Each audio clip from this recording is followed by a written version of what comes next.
For Israel's prime minister. We thank you for taking the time to join us here on BBC News. President Biden in the U.S. has warned that the country could change its support for Israel if changes are not made to limit humanitarian suffering in Gaza. There have been international calls now, including from the UN, to suspend weapons sales to Israel. The Scottish First Minister told the BBC directly that he thinks the UK should stop arms sales to Israel. What's the prime minister's response to that, and how concerned is Mr. Netanyahu about losing support from Israel's allies? Thank you for having me on, Carl, today.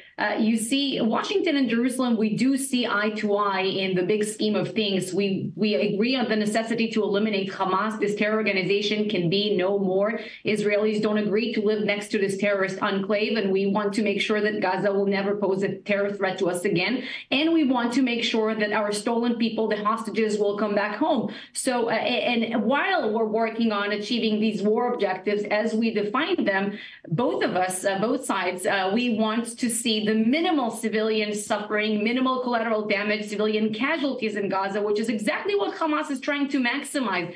That's what their entire strategy is based upon. It does sound like, though, that there is some severe disagreement.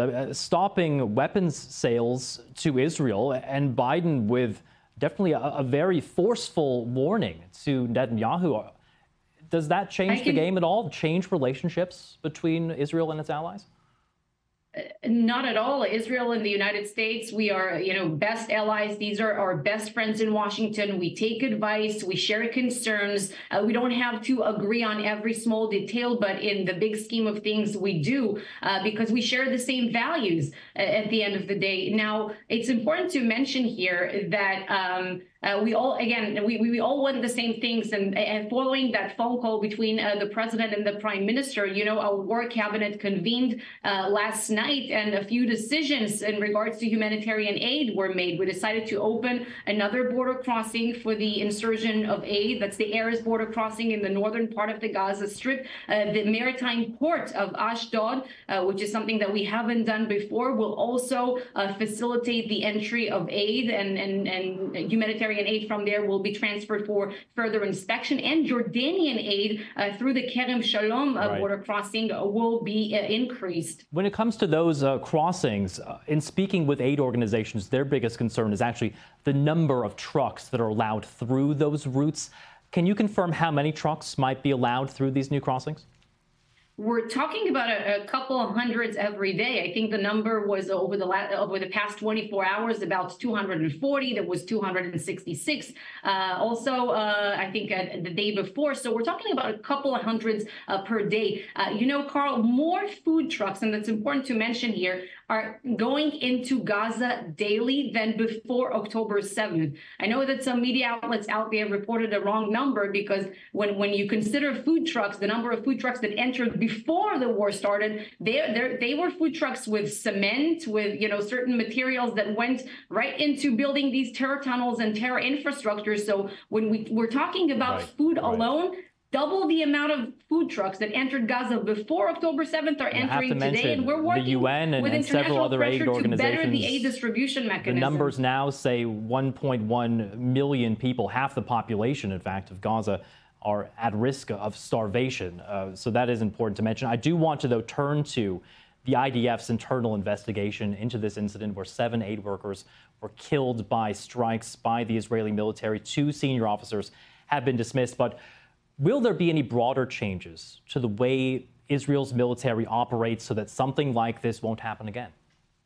Before I address your question, I'll just, the starvation accusation. There's no immediate starvation in Gaza. This is a blood libel against my country. Agencies are telling us time and time again. We speak with several organizations, members of the UN, UNICEF. They tell us that starvation is imminent, that children have already died from starvation. Well, I can tell you that there are 3,000 calories per day per person entering Gaza daily. Even if Hamas kills half of that, we acknowledge that there is a challenge with distribution of aid, for which Israel is not responsible. Nevertheless, we want to make it a smoother mechanism. But let's address your other question, because I know we're short in time here. So there is an investigation. I believe maybe you saw the preliminary findings, but there is an investigation of this very tragic tragic incident underway. We should make sure that this will never reoccur. For that reason, we also set up a situation room to better the coordination between the aid groups and the IDF. Again, it's a tragedy that should not have happened. It was a mistake following misidentification of these 3 vehicles. I want to ask you about domestic support within Israel. We've seen growing protests against the prime minister calling to bring the hostages home. There are now calls for new elections. Does Prime Minister Netanyahu have the domestic mandate right now to continue to lead Israel?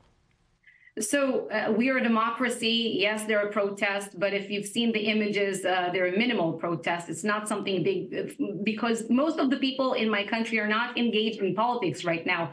We put the notion of a united front against a brutal enemy called Hamas way before politics. There will be time for election. There will be time to discuss politics. But right now, the overwhelming majority of Israelis are united behind the war objectives as we have defined them following the October 7th massacre. And we have a unity government in place, of course.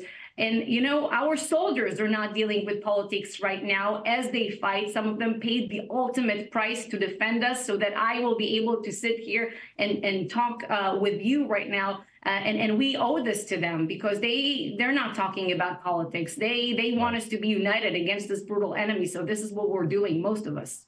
Tal Heinrich, spokesperson for the Israeli Prime Minister's office. Thank you very much. Thank you, Carl.